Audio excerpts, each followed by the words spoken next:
गोस्वामी जी इसी चौपाई में आगे कहते हैं, तोस मरुत तब क्षमा जुड़ावे, धृति सम जामुन देही जमावे। फिर क्षमा और संतोष रूपी हवा से उसे ठंडा करे। अभी दूध गर्म हुआ है, कैसे ठंडा करे? क्षमा और संतोष रूपी हवा से। तोस मरुत तम क्षमा जुड़ावे। धैर्य तथा शम समझते हैं ना, यानी मन का निग्रह। मन का निग्रह रूपी जामन देकर उसे जमाओ। जामन समझते हैं, जोड़न जिसको बोलते हैं, दूध में डालते हैं तो जोड़न। संतोष और क्षमा क्या होता है? दोनों हमारे मन की हाय हाय को मिटा देती है। संतोष और क्षमा दोनों हमारे मन की हाय हाय को मिटा देती है। मन में जो विक्षोभ है, क्षुब्धता है, मन में जो हलचल है, त्राहिमाम मचा रहता है, उस मन को शांत करने के लिए हमें संतोष और क्षमा चाहिए। सच कहिए, जो गोस्वामी जी कह रहे हैं, असल में दूध खौलता नहीं है, हमारा मन खौलता है। संतोष होने पर जो है हमारा मन वो शांत रहे। हमारे जीवन में निग्रह और अनुग्रह दोनों कार्य करती है प्रकृति। कौन करती है? प्रकृति। निग्रह और अनुग्रह। वो हमें दंड देती है और वही हमें पुरस्कार भी देती है, पर देती जरूर है। ऐसा कोई नहीं है जिसे दंड और पुरस्कार दोनों से वंचित रहना पड़े। कर्मानुसार गति होती रहती है, दंड और पुरस्कार मिलता रहता है। तो संतोषी व्यक्ति ईर्ष्यालु नहीं होता।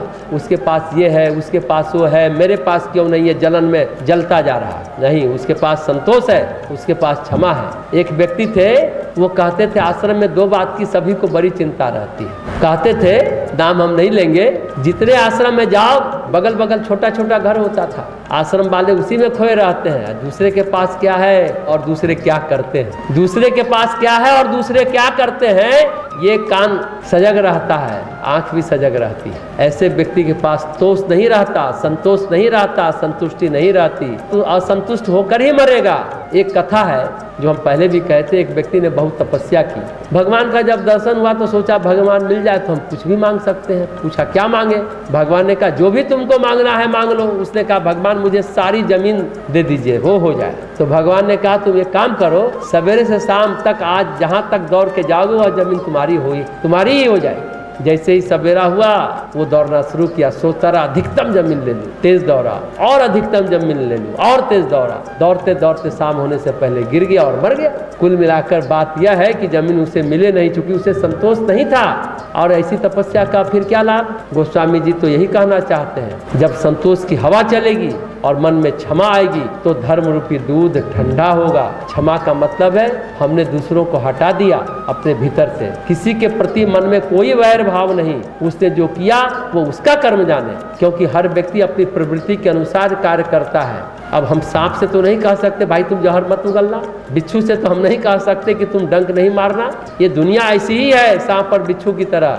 बिच्छू है तो डंक मारेगा ही, सांप है तो फुफकारेगा ही। तो क्या किया जाए? उनको उनके हाल पर छोड़ दिया जाए। उन्होंने जो मेरे लिए किया उसके लिए क्या किया जाए? उसको प्रकृति के अदालत में निवेदित कर दिया जाए। किसी के पीछे पीछे न भागे बदला लेने के लिए। क्षमा का मतलब यही है, पीछे पीछे न भागे, बदला लेने के लिए न भागे, यही है क्षमा। कुत्ता भौंक रहा तो हम भी भौंके। अरे भाई कुत्तों के साथ अंतराक्षरी कौन खेलेगा? कोई खेलता है क्या कुत्तों के साथ अंताक्षरी? कुत्ते को कहना चाहिए क्या तू दूसरा कुत्ता ढूंढ लो, अंताक्षरी के लिए मैं नहीं हूं तेरे लिए। कुत्ते को कहना चाहिए दूसरा कुत्ता ढूंढ लो अंताक्षरी के लिए। एक भौंका तो दूसरा कुत्ता भौंकेगा, मैं नहीं हूं तेरे लिए, मैं भौंकने के लिए नहीं हूं। तो कोई गाली दे रहा है, कुछ बोल रहा है, करने दीजिए। बहुत अच्छा वाक्य। कुत्तों के साथ अंताक्षरी नहीं खेलनी चाहिए। उसी तरह क्रिकेट खेलने के लिए कोई दूसरा चाहिए ना। एक ही आदमी के हाथ में बॉल है, विकेट है, बैट भी है, तो गेंद खेलेगा कौन? कौन फेंकेगा और कौन मारेगा? नहीं खेल पाएगा।